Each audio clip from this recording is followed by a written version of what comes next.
Assalamualaikum warahmatullahi wabarakatuh. Bismillahirrahmanirrahim. Alhamdulillahi rabbil alamin. Wassalatu wassalamu ala ashrafil anbiya'i wal mursalin, Nabiina Muhammadin wa ala alihi wa sahbihi ajma'in. Rabbi shrah li sadri wa yassir li amri wahlul 'uqdatan min lisani yafqahu qawli, amma ba'du. Muslimin dan muslimat yang dirahmati Allah Subhanahu wa taala sekalian, alhamdulillah, syukur pada Allah Subhanahu wa taala, selawat dan salam atas Nabi kita Muhammad sallallahu alaihi wasallam, juga atas ahli keluarga baginda, para sahabatnya dan para pengikutnya yang setia sehinggalah ke hari kiamat. Alhamdulillah, pada pagi ini kita dapat baca sambungan dari surah Al-A'raf dan sambungan kepada cerita Nabi Musa dengan Fir'aun, dan berakhir kisah kita semalam binasanya Fir'aun. Cerita semalam, Fir'aun tenggelam di laut. Kemudian hari ini ialah cerita sambungan daripada tu.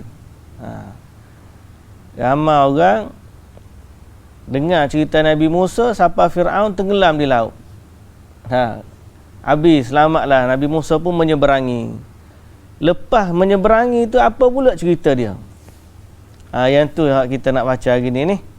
Sambungan dalam surah Araf ialah cerita Nabi Musa setelah selamat daripada Fir'aun. Cerita Nabi Musa setelah selamat daripada Fir'aun.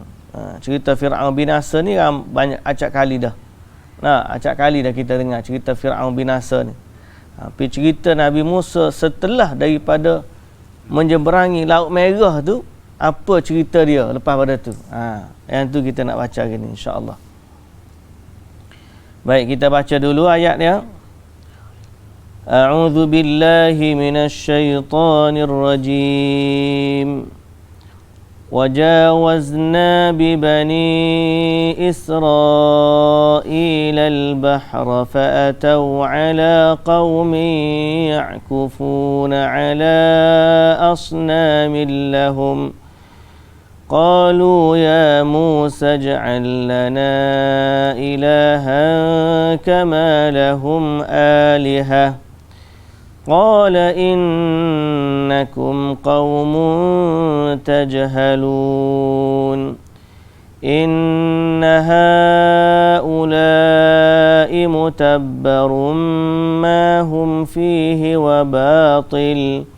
وباطل ما كانوا يعملون قال أغير الله أبغيكم إلها وهو فضلكم على العالمين وإذ أنجيناكم من آل فرعون يسومونكم سوء العذاب يقتلون أبناءكم ويستحيون نساءكم وفي ذلكم بلاء من ربكم عظيم وواعدنا موسى 30 ليلة وأتممناها ب10 فتم ميقات ربه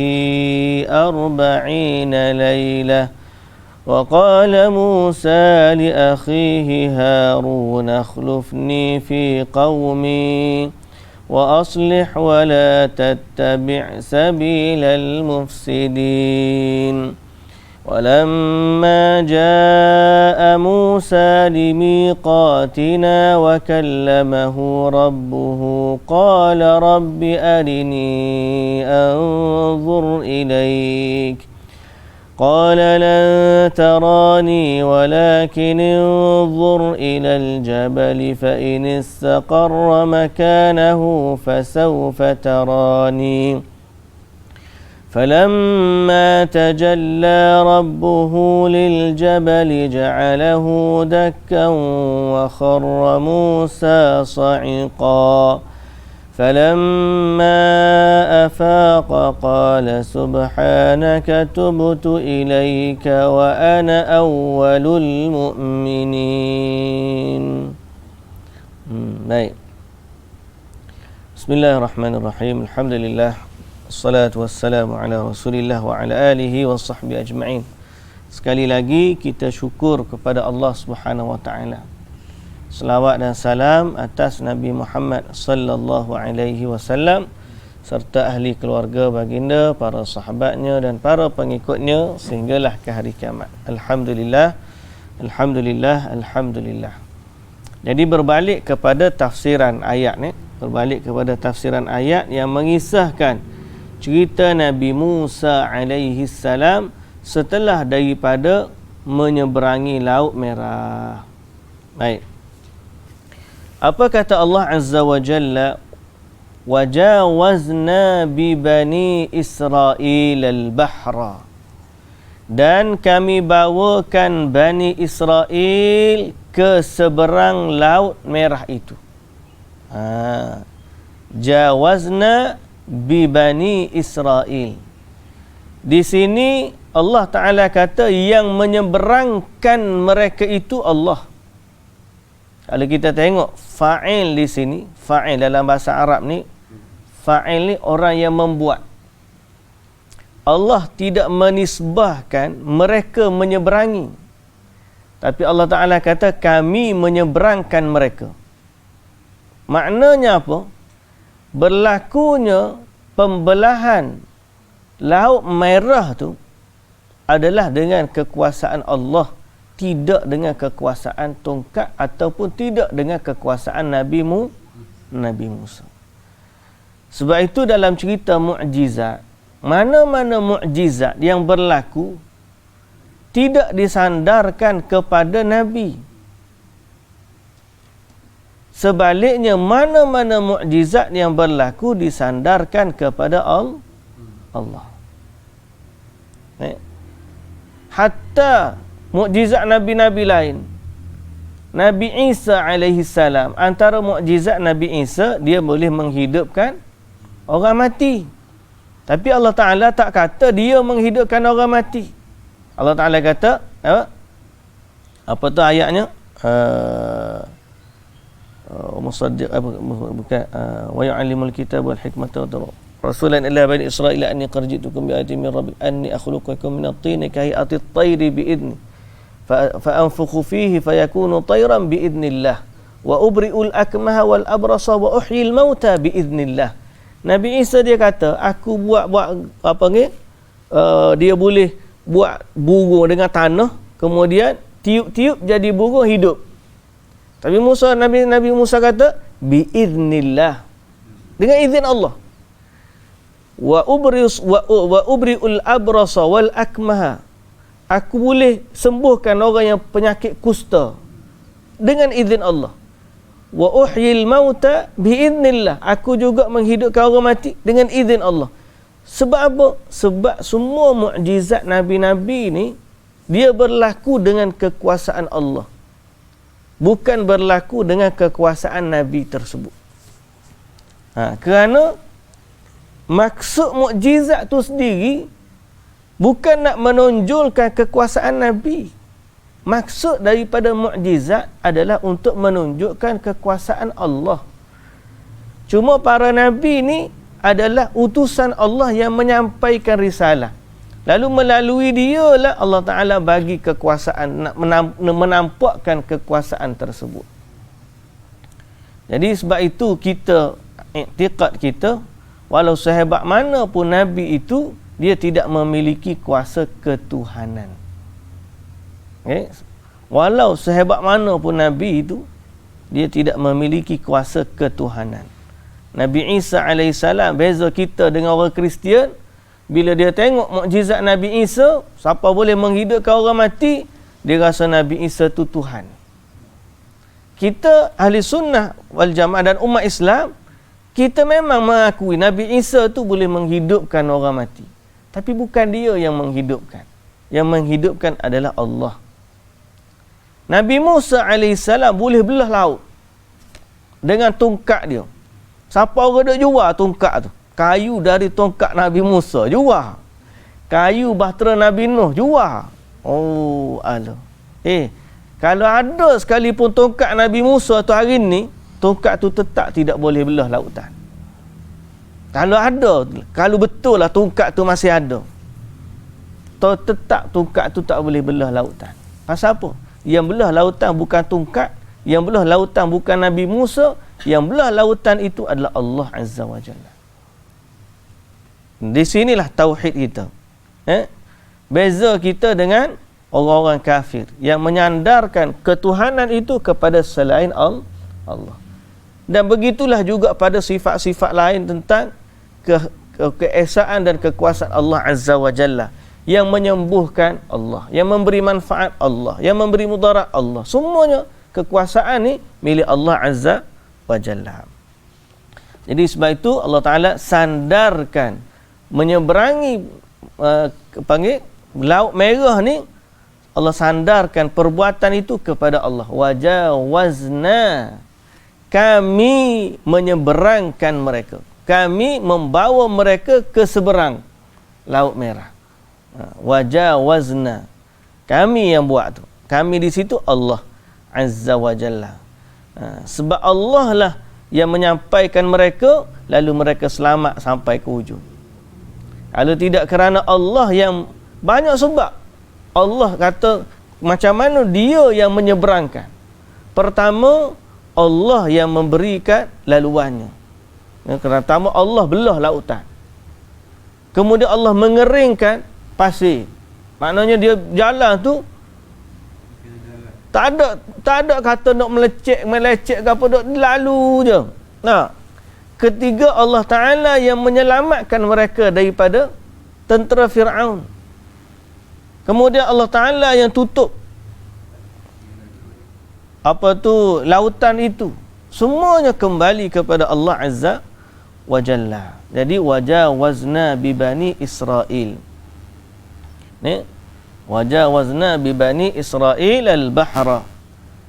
Hari Nabi Musa diselamatkan daripada Fir'aun, hari itu adalah hari Ashura. Hari Ashura, 10 Muharram. Sebab tu hadis yang sahih berkaitan dengan puasa Ashura, Nabi SAW tanya orang Yahudi, Yahudi jawab, kenapa puasa hari Ashura ni? Kerana hari ni Allah selamatkan Nabi Musa daripada Fir'aun. Lalu mereka puasa dan kita pun puasa. Cuma Nabi SAW nak berbeza dengan dia, la asuman tasi'. Nabi SAW nak puasa juga hari yang ke-9, nak beza dengan Yahudi itu. Baik, maka selamatlah Bani Israel daripada Fir'aun. Wajawazna bi Bani Israel al-bahra, selamat dia seberang Laut Merah. Dia pun sambung berjalan. Sambung berjalan. Dia nak pergi mana? Semalam kita dah sebut dia nak pergi mana? Dia nak pergi ke Syam, Palestin. Sampai tengah dalam perjalanan,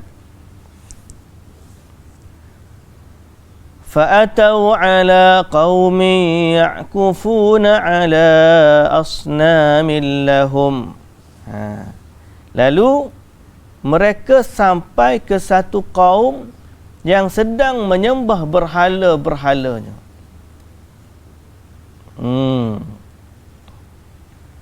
Sembah berhala-berhalanya.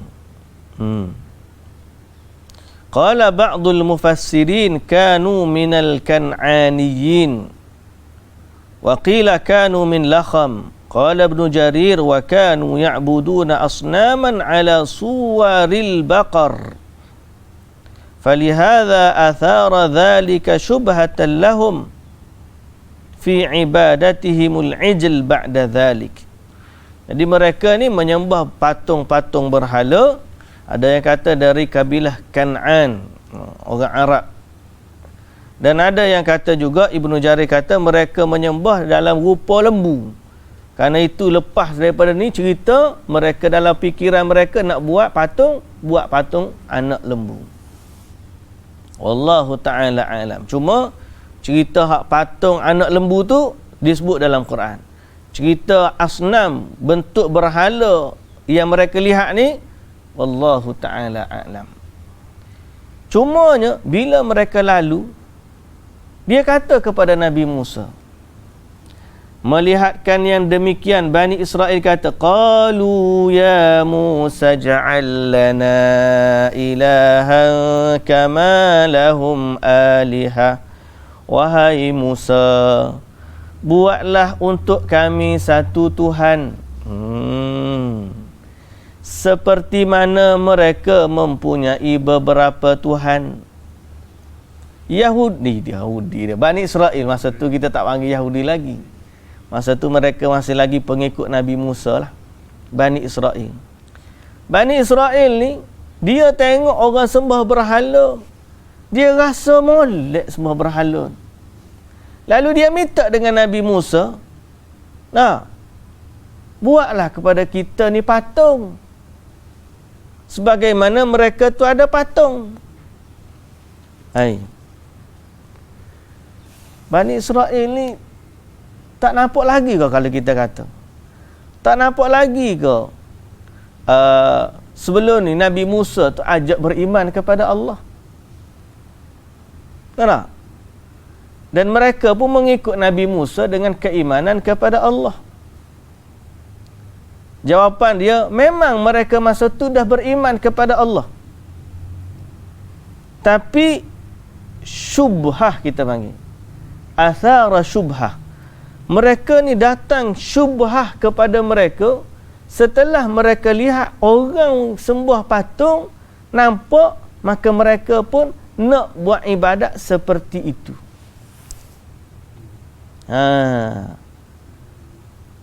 Dan inilah yang berlaku kepada beberapa golongan, beberapa orang dari sahabat Nabi Muhammad sallallahu alaihi wasallam, di mana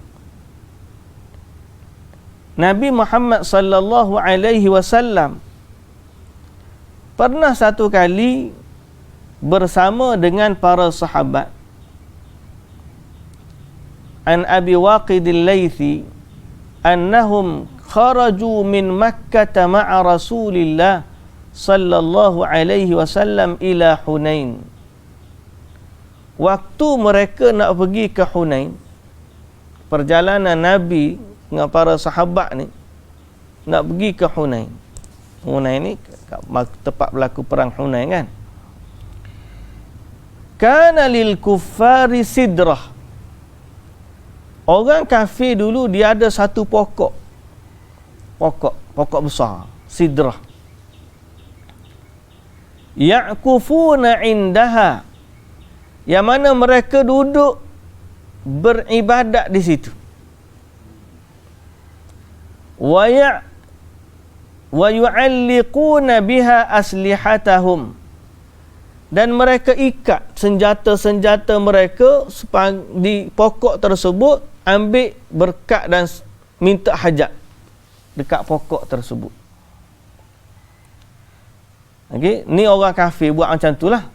Tempat mereka ibadat tu, dan mereka ikat senjata mereka di pokok tersebut sebagai permintaan. Nama pokok tu dipanggil Dhatu Anwat. Dhatu Anwat. Jadi masa tu sahabat-sahabat yang baru masuk Islam, setelah daripada pembukaan kota Mekah kan, dalam perjalanan nak pergi ke Hunain. Hunain ni berlaku setelah pembukaan kota Mekah kan. Jadi qala famararna bisidratin khadra 'azimah, pokok besar. Faqulna ya Rasulullah, maka sahabat yang baru masuk Islam ni, dia baru kan, dia kata ij'al lana dhata anwat kama lahum dhata anwat, kama lahum dhatu anwat. Ya Rasulullah, buatlah kepada kita satu pokok juga sebagaimana mereka tu ada pokok. Maknanya kita kena ada pokok versi Islam. Ini syubhah. Syubhah yang ada dalam hati orang Islam. Iaitu apa dia? Dia cenderung kepada amalan orang-orang bukan Islam. Kadang-kadang syaitan ni, dia suruh kita tengok amalan orang kafir dan dia suruh orang Islam rasa apa yang orang kafir buat tu baik, lebih baik daripada yang ada pada kita. Itu nama dia syubhah. Banyak sangat orang-orang Islam akhir zaman ni, dia terikut-ikut dengan orang kafir. Terpengaruh. Hatta dalam soal ibadah. Sebagaimana orang kafir beribadat, maka begitulah juga dia nak buat ibadat. Jadi Nabi Muhammad sallallahu alaihi wasallam waktu sahabat tu kata macam tu, terus Nabi Muhammad sallallahu alaihi wasallam kata, "Qultu wallahi walladhi nafsi biyadihi." Apa yang telah kamu katakan itu demi Allah yang nyawaku di tangannya, kama qala qaumu Musa li Musa. Sama seperti pengikut Nabi Musa bagi tahu kepada Nabi Musa, ij'al lana ilahan kama lahum alihah. Jadikanlah kami satu Tuhan sebagaimana mereka tu ada Tuhan. Sama di sini ada dua.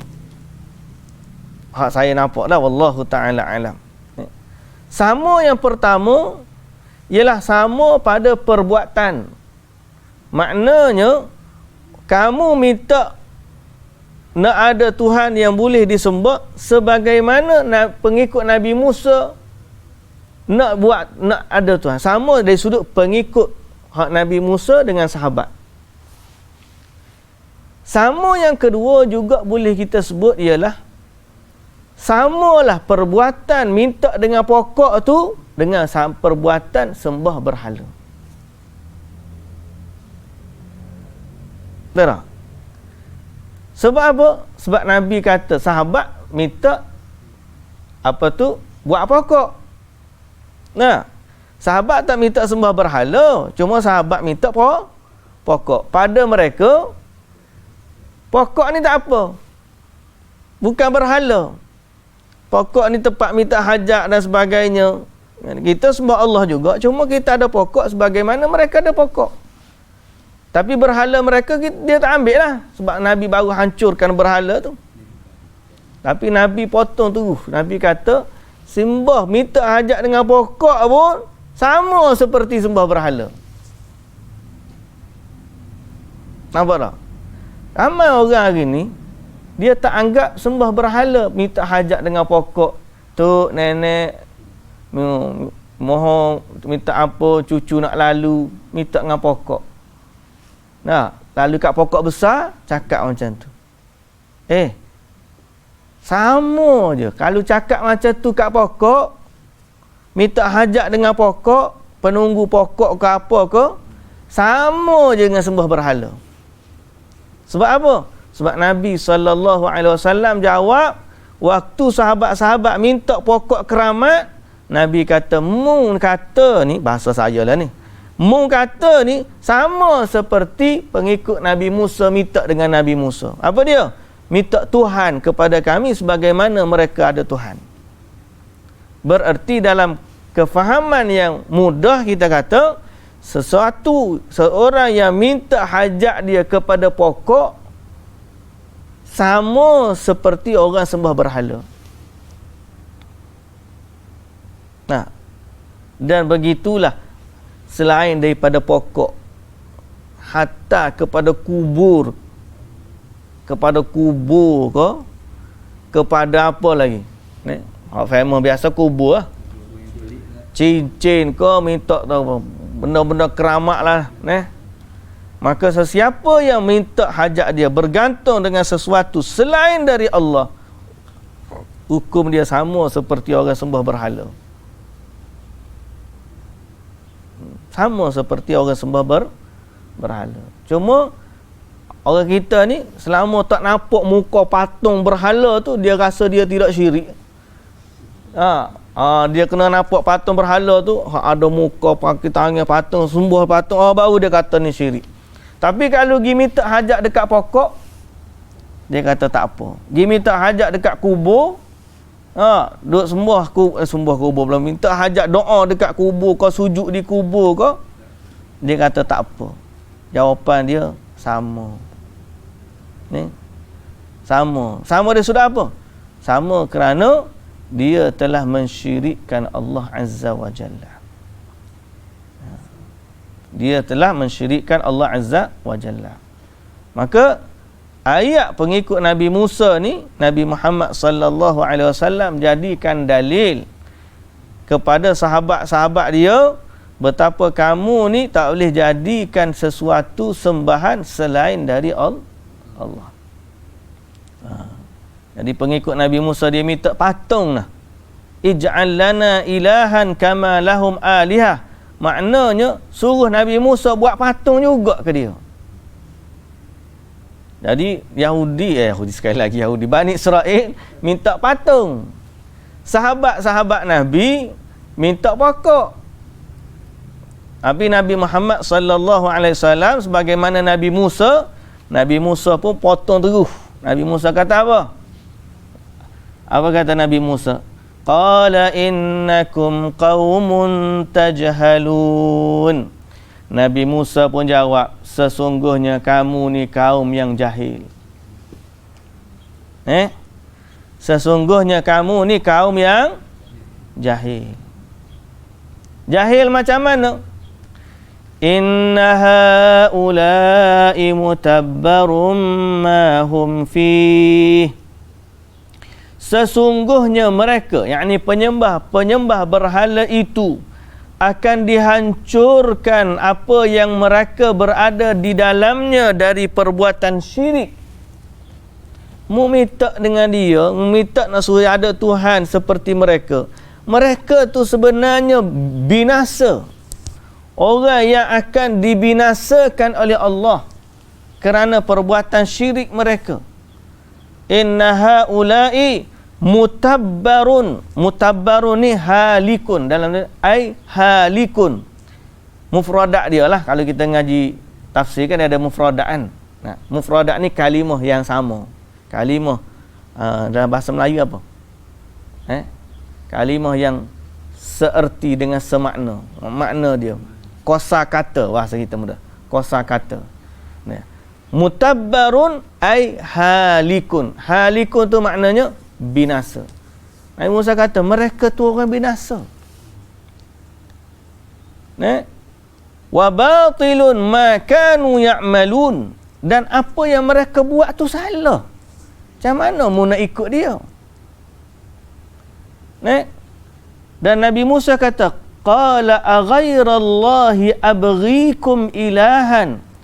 Patutkah aku cari selain Allah sebagai Tuhan untuk kamu? Kamu kan dah ada Allah sebagai Tuhan. Apa nak cari lain daripada Allah? Qala aghairallahi abghikum ilaha. Mu nak suruh aku cari Tuhan lain untuk kamu selain Allah? Wa huwa faddalakum 'alal 'alamin. Sedang dialah yang melebihkan kamu atas sekalian manusia yang sezaman dengan kamu. Allah telah muliakan kamu. Baru sat-sat, bahasa kita sat-sat. Baru sat, sat panjang ke sat-sat? Sat-sat. 2 kali sat. Baru sat-sat. Tak-sat. Baru tak-sat. Dia kena. Baru tak-sat. Gitu. Baru tadi selamat daripada Fir'aun. Dia lupa yang selamatkan dia daripada Fir'aun siapa? Allah. Kita dah kata dah tadi. Allah. Itulah manusia. Tahan dia susah, dia lupa dia ingat kepada Allah. Tapi bila dia dah senang, dia nampak Tuhan, orang sembah, nak juga. Lepas tu Nabi Musa kata, Qala aghairallahi abghikum ilahan wa huwa faddalakum 'alal 'alamin. Dia yang memuliakan kamu daripada sekalian manusia. Dia selamatkan kamu daripada Firaun. Mu nak cari Tuhan lain daripada dia? Ni manusia ni sifat dia lagu tu. Bani Israel adalah contoh teladan untuk kita. Jangan jadi seperti mereka. Sebab tu Nabi SAW pesan kepada sahabat, apa yang kamu minta ni, kalau minta nak cari pokok tu, kamu serupa dengan Bani Israel. Allah yang bagi kita nikmat, apa nak pergi minta dengan pokok? Allah yang bagi kepada kita nikmat, apa nak minta dengan kubur? Allah yang bagi kepada kita nikmat, kenapa nak pergi minta dengan orang-orang soleh? Kalau permohonan minta, oi orang soleh, mintalah kepada aku gini. Tak boleh, kita tak boleh direct dengan Allah, kita kena minta melalui orang soleh tu. Samalah dengan orang sahabat-sahabat minta dengan Nabi. Mereka kata zatu anwat, pokok tu sebagai perantara. Mereka semua dah beriman pun kepada Allah. Yang ikut Nabi masa tu beriman kepada Allah. Tapi mereka rasa sebagaimana orang musyrikin ada perantara pokok tu, mereka pun nak minta juga. Nabi Muhammad membatalkan semua syubhat tersebut. Tak boleh. Tapi orang kita ni dia nak jadi perantara, cari perantara. Sedang Allah Ta'ala tidak berhajat kepada perantara. Allah Ta'ala perintahkan kepada hamba-Nya, berdoalah kepada Dia. Jadi apa yang menghalang kita daripada berdoa kepada Allah? Jawapan dia, tidak ada yang menghalang seseorang itu berdoa kepada Allah melainkan kejahilan dia, melainkan kebodohan dia. Sebab dia tak tahu, rupa-rupanya Allah tidak berhajat kepada perantara. Rupa-rupanya Allah suruh doa kepadanya secara direct. Dan kalau ada pun Allah Subhanahu Wa Taala cari sebagai kita panggil sebagai tawassul, sebagaimana yang telah diajar oleh Nabi sallallahu alaihi wasallam. Sebagaimana para sahabat buat, minta dengan Nabi kerana doa Nabi mustajab. So kita tahu orang mustajab doa, kita minta dia doakan kita. Dan dia direct dengan Allah. Dia direct dengan Allah. Dan Allah Ta'ala pun suruh kita direct dengan Allah. Wa qala rabbukum ud'uni astajib lakum. Dan Tuhanmu berfirman, berdoalah kepadaku. Jangan letak Allah ni serupa dengan kita, tak suka, tak boleh direct, tak ada. Semua hamba-hamba Allah ni VIP Allah Ta'ala. Malah makin dia sujud, makin dia dekat dengan Allah.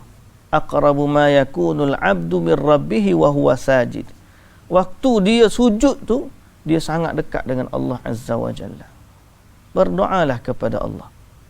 Okay? Ambil iktibar cerita Bani Israel. Jangan cari perantara antara kita dengan Allah. Okey. Baik. Jadi boleh jadi masa tu Bani Israel pun baru tu. Baru selamat baru kan, lari daripada Firaun. Tapi sifat dia pun memang gitu pun, tak puas hati sokmo. Bani Israel ni sifat dia tak puas hati. Hak ada memang tak puas hati. Lepas daripada Allah Ta'ala bagi makanan dari langit pun tak puas hati juga. Hak bagi mudah suruh cari lembu, hak mudah pun tak puas hati. Nak tanya dah cari hak payah. Itu sifat dia lah Bani Israel.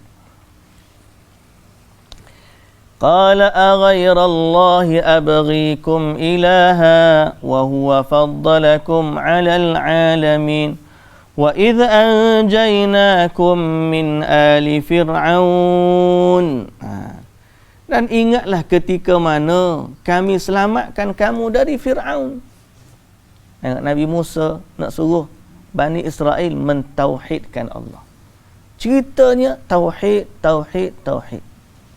Ceritanya kita ni hamba kepada Allah dan mengabdikan diri kita kepada Allah Azza wa Jalla. Jadi Nabi Musa bagi tahu kepada Bani Israel, ingat, di saat kamu minta Tuhan selain Allah, kamu kena ingat, Allah lah yang menyelamatkan kamu. Wa idh anjaynakum min ali fir'aun. Ingatlah ketika kami selamatkan kamu dari Fir'aun yang menyeksa kamu, yasumunakum su'al azab, dengan azab yang sangat berat.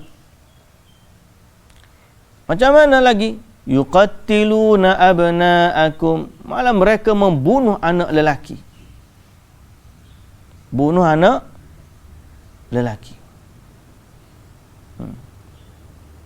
Wa yastahyuna nisa'akum, dan menghidupkan yang perempuan. 2 kali, bukan sekali. Kita baca 2 kali kan. Kali pertama waktu Nabi Musa nak lahir. Fir'aun dah dapat mimpi tu, dapat tanda, dia suruh bunuh anak lelaki. Siapa-siapa mak Nabi Musa kena hanyutkan Nabi Musa di sungai. Itu kali pertama. Lepas besar Nabi Musa berlawan dengan ahli sihir, kalah Fir'aun, marah pula dia kepada Bani Israel. Suruh pula bunuh sekali lagi. Sehingga Nabi Musa AS lari dengan Bani Israel, menyelamatkan diri daripada Fir'aun. Jadi Allah Ta'ala kata, kamu ni Allah Ta'ala selamatkan daripada Fir'aun. Wa fi dhalikum bala'um min rabbikum azim. Dan yang demikian itu mengandungi cubaan yang besar dari Tuhan kamu. Wa fi dhalikum bala'um min rabbikum azim. Jadi disebut yudzakiruhum Musa alaihi salam, Nabi Musa mengingatkan mereka akan nikmat Allah yang menyelamatkan mereka dari Fir'aun dan kekuasaannya, dan daripada kehinaan yang selama ni mereka hadapi semasa duduk dengan Fir'aun, dan Allah muliakan mereka setelah kebinasaan Fir'aun. Jadi lepas Fir'aun binasa, mereka jadi orang mulia, merdeka. Sebelum ni dia ni hamba. Bila Allah Ta'ala selamatkan mereka daripada Fir'aun, maka Allah muliakan mereka. Pada semua tu ujian yang sangat besar kepada kamu. Makna nikmat yang Allah Ta'ala dah bagi kepada kamu tu adalah ujian kepada kamu, apakah kamu ni nak sembah Allah Azza wa Jalla. Fi dzalikum bala'um min rabbikum azim. Semua tu dia panggil wa ma saru ilaihi min al-izzati wal ishtifa min aduwwihim wan nadharu ilaihi fi halik hawanihi wa halakihi wa gharaqihi wa damarihi wa qad taqaddama tafsirah fil Baqarah. Malah disebut Allah Ta'ala kata, dan kamu dapat lihat pula kebinasaan Fir'aun depan mata. Orang yang itu kamu nampak Allah binasakan dia depan mata kamu. Allah Ta'ala selamatkan kamu daripada Fir'aun. Matinya Fir'aun, tenggelamnya dia depan mata kamu. Sat-sat baru selamat. Siapa seberang minta Tuhan lain. Manusia. Kalau kita lah takdir beraku selamatmu, siapa-siapa tak ingat dah kat aku ni. Nak sakit kepala ni. Kalau kita lah, kalau kita sat-sat tadi kita tolong dia, tolong dia nak apa panggil, nak litah jalan lah contohnya. Kita litah jalan, siapa sana tak ingat dah kita. Kita kata orang ni, kita kata lagu tu baru. Tak? Kalau kita tu orang tiba-tiba orang mati kereta tepi jalan. Mati tepi jalan, mati papu kereta. Bateri kong. Tapi nak kena tolak kereta tu baru nak kena hidup. Kita pun panggil 2-3 orang tolak. Kereta dia jalan, dia pergi lalu. Kita pun terkebir-kebir. Dia tu. Dia tak ingat Allah tolong dia. Contoh ya tu nak sebutnya. bagaimana Allah Ta'ala atau Nabi Musa AS ingatkan kepada Bani Israel bahawa Allah yang cipta kamu, Allah yang bagi nikmat kepada kamu, Allah selamatkan kamu daripada Fir'aun, maka sembahlah Allah, janganlah mensyirikkan Allah dengan sesuatu yang lain. Baik, jadi Abi dah cerita situ, pergi lagi perjalanan panjang lagi ni. Wa wa'adna Musa 30 lailah, dan kami telah janjikan masa kepada Nabi Musa untuk memberikan Taurat selama 30 malam. Dan serta kami genapkan jumlahnya dengan 10 malam, lalu sempurnalah waktu yang ditentukan oleh Tuhannya. Fatamma miqatu rabbih 40 lailah. Cukuplah dia 40 malam. Ayaqulu ta'ala mumtinan ala bani Israel bima hasala lahum minal hidayah bitaklimihi Musa alaihissalam wa i'ta'ihi at-Taurah wa fiha ahkamuhum wa tafasila syar'ihim. Allah Ta'ala ingatkan pula akan petunjuk yang Allah Ta'ala bagi. Lepas daripada selamat tu, Allah Ta'ala wahyukan pula kepada Nabi Musa selama 40 malam. Nabi Musa diberikan waktu oleh Allah Azza wa Jalla untuk Allah ajarkan kepada Bani Israel akan tata cara bagaimana mereka ni nak hidup, macam mana panduan wahyu kepada mereka melalui kitab Taurat. Okey? Melalui kitab Taurat. Wa qala Musa li akhihi Harun, dan Nabi Musa berkata kepada saudaranya Harun semasa dia tinggalkan kaum ni nak pergi ambil nak pergi menerima Taurat. Lalu dia kata apa? Bagi tahu kepada Nabi Harun, ukhlufni fi qaumi, gantilah aku dalam urusan kaumku, yakni sebagai pemimpin. Aku pergi ni, kamulah jaga Bani Israel. Wa aslih, dan perbaikilah keadaan mereka. Islahkanlah mereka, perbaikilah mereka. Wala tattabi' sabilal mufsidin, janganlah kamu mengikuti atau menurut jalan orang-orang yang melakukan kerosakan. Kemudian apabila Nabi Musa pun pergi dalam munajat dia, dalam munajat dia, dan di saat itu Nabi Musa ni munajat dia istimewa kerana dia munajat secara langsung dengan Allah. Ni kelebihan Nabi Musa alaihissalam, dia munajat secara direct dengan Allah Azza wa Jalla tanpa perantaraan Jibril. Wahyu Nabi Musa ni dia yang bercakap dengan Allah secara langsung. Walamma jaa Musa limiqatina, dan apabila ketika Nabi Musa datang pada waktu yang telah kami tentukan itu,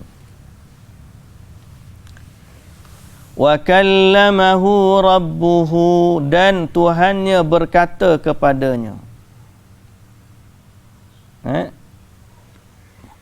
qala rabbi arini anzur ilaik, dan Nabi Musa berkata, wahai Tuhanku, perlihatlah kepadaku zatmu yang suci supaya aku dapat melihatmu. Dia bila dalam berkata-kata dengan Allah, Nabi Musa minta dengan Allah untuk nak tengok, arini anzur ilaik. Dan perkara ni juga sebenarnya diminta oleh Bani Israel.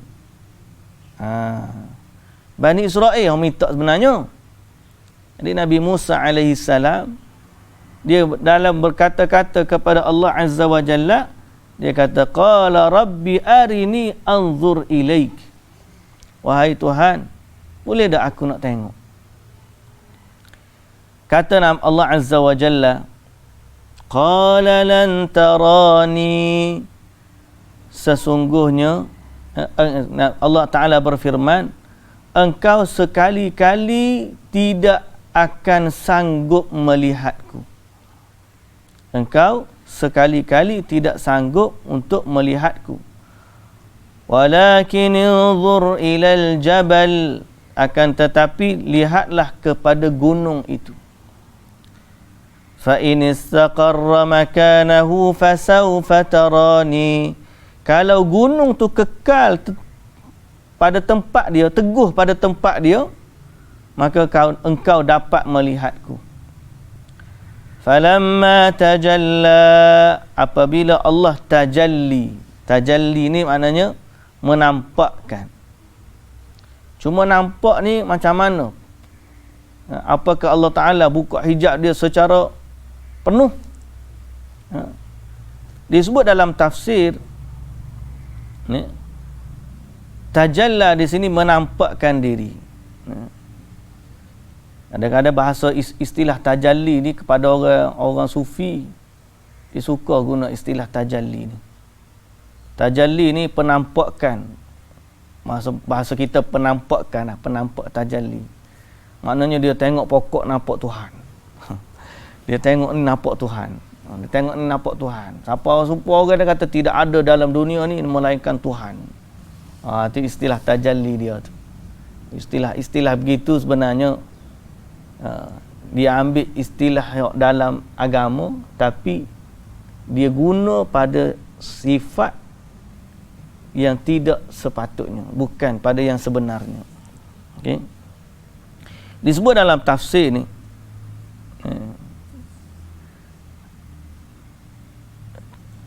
wa qala Suddi an Ikrimah an Ibni Abbas radhiyallahu anhuma.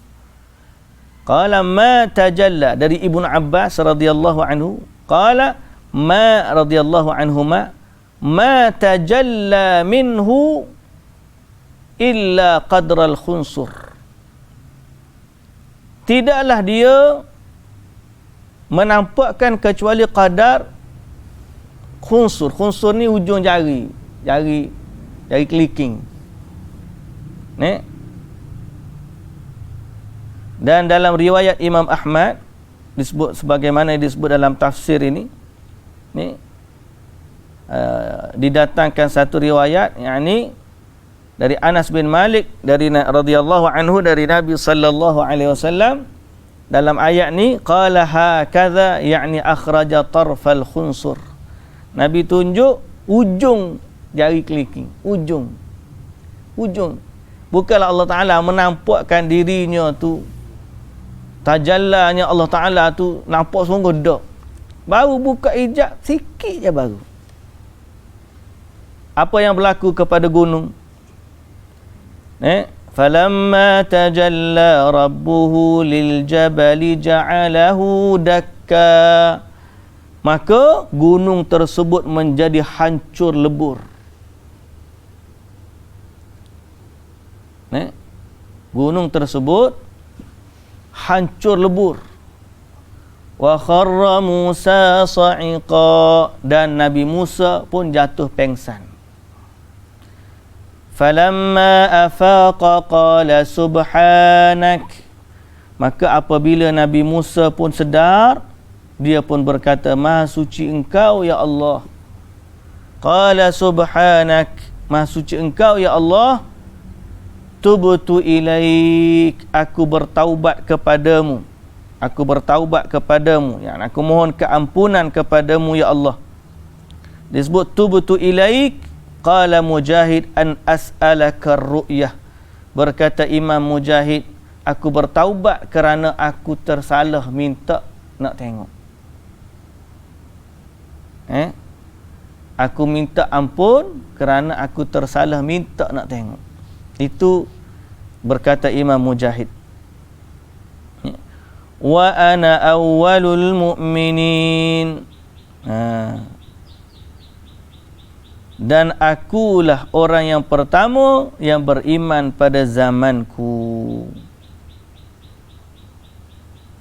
Ai annahu la yaraka ahadun. Akulah orang yang pertama beriman zamanmu, ai annahu la yaraka ahadun. Di sini dari sebut Ibnu Abbas, berkata Ibnu Abbas, annahu la yaraka ahadun, itu engkau tidak dapat dilihat seorang pun. Maka akulah yang pertama beriman, maknanya walaupun tidak dapat tengok, tapi aku beriman kepadamu. Wa ana awwalul mu'minin, dan akulah yang pertama di zaman ini beriman kepadamu. Jadi ini antara sebenarnya kemuliaan Nabi Musa alaihissalam. Antara kemuliaan Nabi Musa alaihissalam, sehingga dia pengsan ni pun menjadi kemuliaan Nabi Musa alaihissalam. Pengsannya dia saat ni asbab dia mulia. Kita semua ni akan pengsan di hari akhirat. Sebut oleh Ibnu Kathir, ada satu riwayat hadis, tapi cerita ni panjang ni. Hendak kata kena sambung besok pula dah ni. Kat pukul 9 nanti. Baca cerita ni kat pukul 9 nanti. Pak cerita ni kita akan sebut esok insya-Allah, sekali dengan cerita ataupun hukum berkaitan apakah manusia ni boleh melihat Allah. Apakah manusia ni boleh melihat Allah? Cerita Nabi Musa alaihissalam pengsan. Ada kaitan dia tentang pertama kemuliaan Nabi Musa, dan yang kedua dari sudut hukum apakah manusia boleh melihat Allah. Itu kita sambung besok, dan cerita panjang pula nanti insya-Allah. Wallahu taala alam. Subhanakallahumma wa bihamdika asyhadu an la ilaha illa anta astaghfiruka wa atubu ilaik. Aqulu qawli hadza wa astaghfirullahal azim li wa lakum. Assalamu alaikum warahmatullahi wabarakatuh.